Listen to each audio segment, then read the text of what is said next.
All right, my friends, hello. So I want to start off with a few questions. And I know a lot of other presenters have already asked you questions. And they've been kind of hard questions. But the questions I'm going to ask you are very, very simple.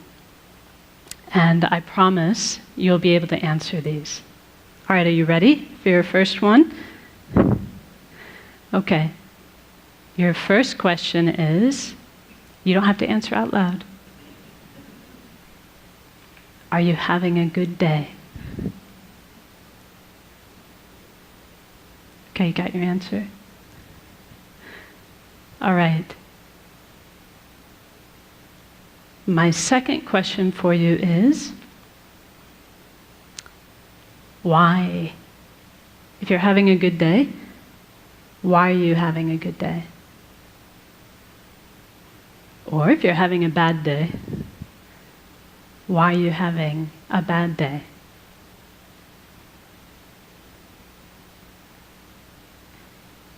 So I have one more question for you. This should be the easiest one of all. My last question is, tomorrow, would you rather have a good day? Or would you rather have a bad day? Do you have your answer for that one? What about the day after tomorrow? What about Sunday? Let's see. Yeah, that's right. Tomorrow's Saturday, Sunday. How about Monday? Would you like to have a good day or a bad day on Monday? Tuesday? Wednesday? Thursday? Friday? This time next week? A good day or a bad day?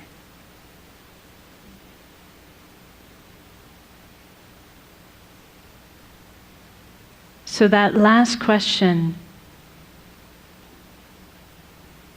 like I said, is probably the easiest one for us to answer. Because we know the answer to that, don't we? We want to have a good day, every day. Did anyone in the room answer, yes, I want to have a bad day on Monday? Of course not. We all want to have a good day, every day.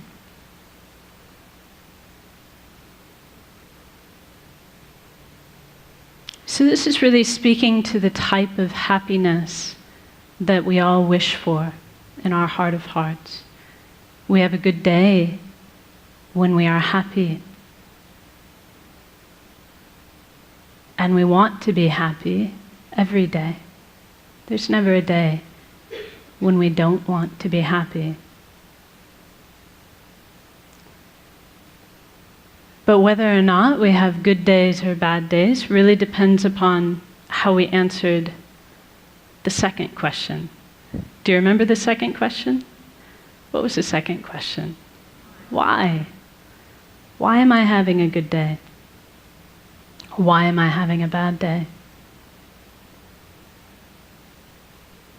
So one thing that my teacher says, his name is Geshe Kelsang Gyatso, and he says that much of the time our mind is like a balloon in the wind, blown here and there by external circumstances. Do you know that feeling? He says when things are going well, when they're going our way, we feel happy. But then if something goes wrong, for example, he says if we're forced to work with a colleague that we dislike, but I'm sure none of you have colleagues you dislike, right?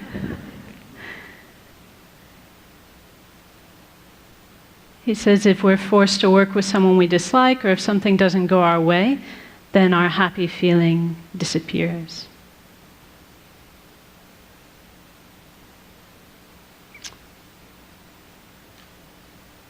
So as long as our answer to the question, why am I having a good day, or why am I having a bad day? Because, this is a question people ask us, like maybe when you get home today, Someone will go, well, so how was that TED thing? Did you have a good day? And we'll say, yeah, I did. There was this lady, and she talked to us about how we need to be compassionate towards former inmates, and there was this performer who did this awesome beatboxing thing with his mouth, and this person and that person. As long as our reasons for why we had a good day are a list of external conditions, then we're not going to have the stable happiness that we all want. Does that make sense to you? Because if that's what our happiness depends upon, because we cannot control people and circumstances every single day, then our happiness will be in the hands of others, won't it? It'll be at the whim of our circumstances. So if you really wish to have a good day every day, we've got 2 things we need to do. So the first thing that we need to do is we need to stop outsourcing our happiness and outsourcing our unhappiness onto people and circumstances. In other words, we need to stop attributing our happiness to what's going on externally. And we need to stop blaming others, especially blaming others, for our unhappiness. So for as long as we do that, as long as we're making it the job of people and circumstances to make us happy, or as long as we're making it their fault when we're unhappy, our happiness will be very unstable and elusive. Our second job is to actively cultivate a source of peace and a source of happiness coming from inside our own mind. So here's something I want you to commit to memory. Are you ready? This is another line from one of my teacher's books where he says, happiness and unhappiness are states of mind,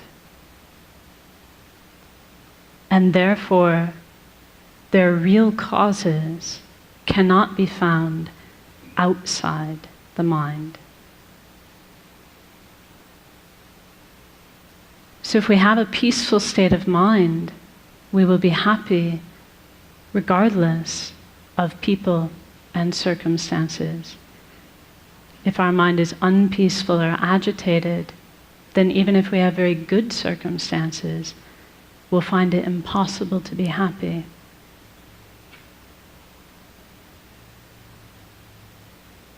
So in other words,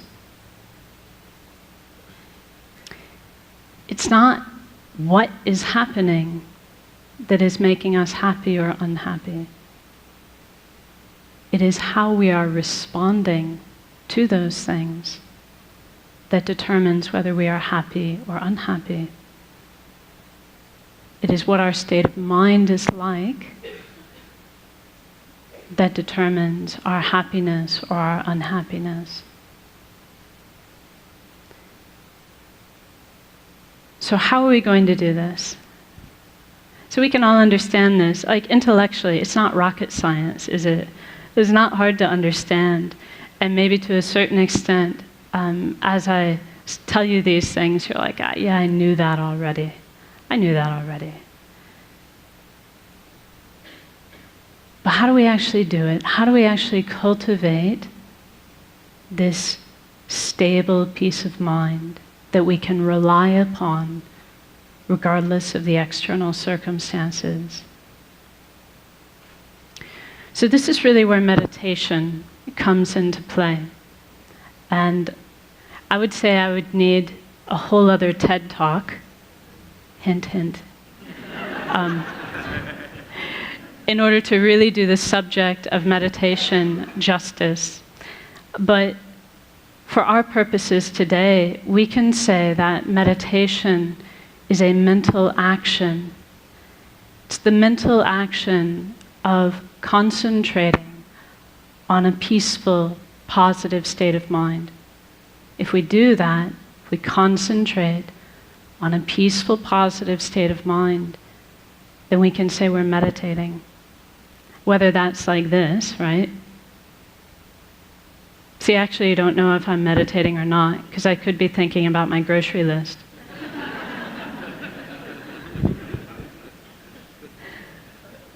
It's only meditation if I'm actually focusing on a positive, peaceful state of mind.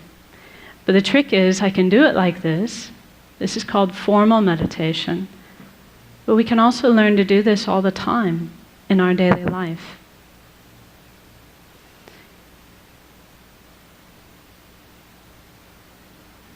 So see, here's a perfect opportunity. We concentrate on a mind of patience. We're not disturbed, not unhappy. So why don't we try it now? Are you up for it? Just a short meditation. According to the clock, I've got 3 minutes left. This is going to be a very brief one. But let's actually try it. Let's try to tap into our own potential for a peaceful, positive state of mind.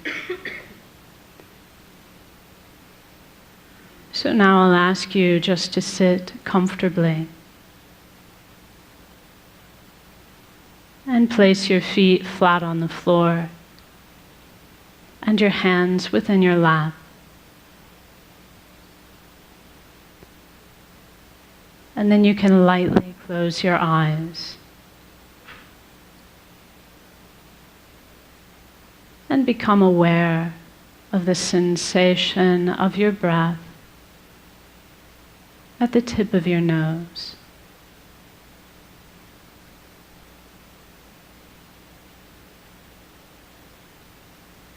And as you breathe out, you can imagine you are breathing out any agitation,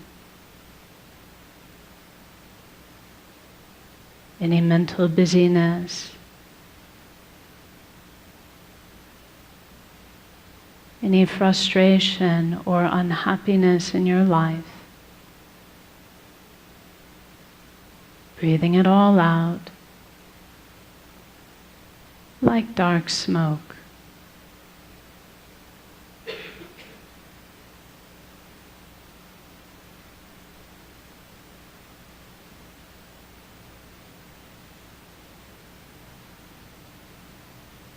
And as you breathe in,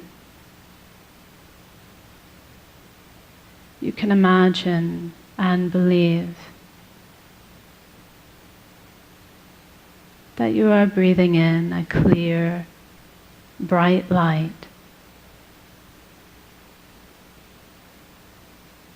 which is the very nature of inner peace.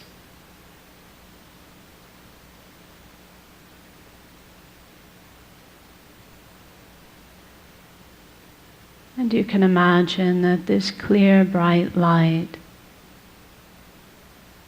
fills your entire body and mind.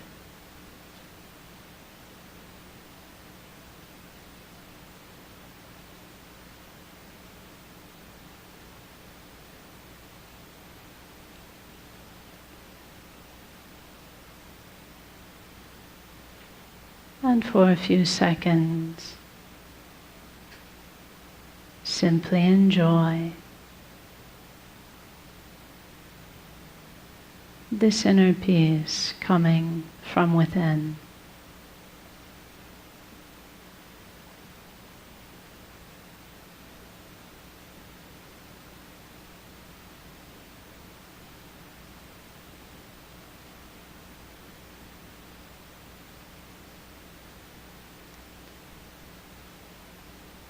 And now as we finish,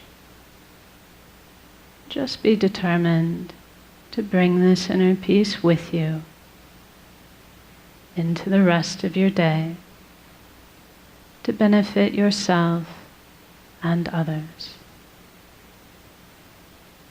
So now we rise from meditation. Thank you very much.